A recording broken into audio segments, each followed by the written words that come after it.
Alright guys, so the purpose of this video is to talk about ratios and proportions. Two words that are almost always put together when we're talking about math, but it's important to understand what the difference between these two words is. Okay. What a ratio is, it's a comparison of two numbers by division. There's multiple ways you could write a ratio. Here are three most common examples. Sometimes you'll see like x to y with literally the word 2 written in between your two different things you're comparing. Sometimes you'll see a colon separating the two things you're comparing. But the most common way you're going to see a ratio written in this class is something over something else. Okay, x over y is the example we're using here. Okay, typically ratios are going to be written as fractions. Okay, don't get that confused with a proportion. What a proportion is when two ratios equal each other. Okay, here we see this example of 0.349 restaurants over 10,000 people is equal to 3.49 restaurants over 100,000 people. Okay, this is a ratio and this is a ratio. When these two things equal each other, we call that a proportion. Okay, when we introduce variables into proportions, there are ways we could solve it, and the way we're going to solve proportions in this class is by this thing called the means and extremes property of proportion. Okay, it's really complicated and it's got a bunch of extra vocab words that I don't think are super important, but you guys should remember how to solve proportions, and it is by cross multiplying. Okay, so let's look at example A here. We see b minus 8 over 5 is equal to b plus 3 over 4. Okay, this is one ratio equals one ratio. Okay, this is called a proportion. And what we're trying to do here is we're trying to solve the proportion for the letter b. We're trying to solve what b is equal to. And the way we do that is by cross multiplying and then setting those two things equal to each other. So watch how I do this. What we're going to do here is we're going to cross multiply what we call the means. We're going to cross multiply at a diagonal between b minus 8 times 4, and then we're also going to cross multiply the other half of my proportion, which is 5 and b plus 3. Okay, so I'll go back to what I wrote in blue first.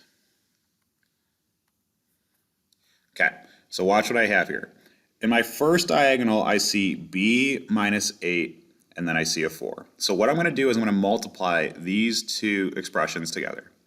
I have b minus 8, and that entire expression is going to be multiplied by 4. I'm multiplying the two pieces on my diagonal together. And then what I'm going to do is I'm going to set it equal to my other diagonal, the two things I have circled in green. And I'm going to multiply those two things together.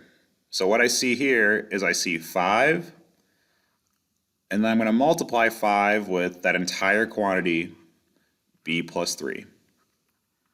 And I'm setting my diagonals equal to each other after I multiply. Okay, once I have this set up, all I have to do is distribute and solve for b.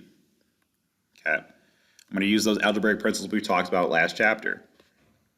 So the first thing I'm going to do here is I'm going to distribute this 4 to both the b and to the minus 8. Okay, let's go through it piece by piece. 4 times b is 4b. 4 times minus 8 is minus 32. And that's going to be equal to exact same thing on the other side. 5 times b, which is 5b, and then 5 times positive 3, which ends up being positive 15. Our goal here at this point is to solve for b. We want to get b on the same side. So a couple options for the first move. What I might do is I might subtract 5b from both sides. And I'm left with negative 1b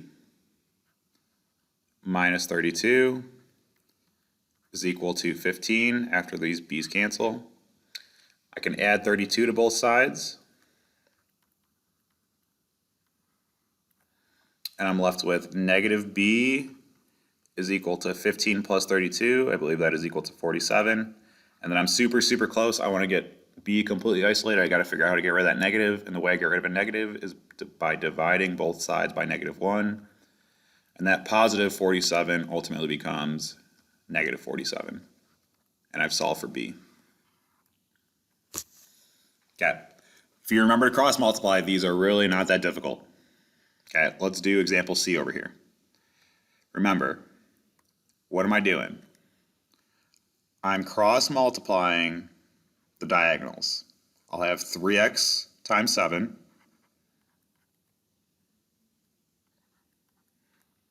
And I'm going to set it equal to my other diagonal,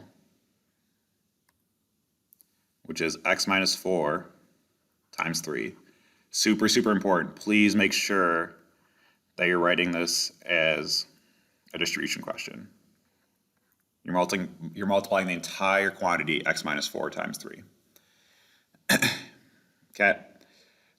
So use your algebraic principles and solve. I see 3x times 7. 3x times 7 is equal to 21x. And that's equal to 3 times x minus 4. Distribute this 3 to both terms. 3 times x is 3x. 3 times minus 4 is minus 12. And let's take the steps and solve for this thing. I'm going to subtract 3x from both sides.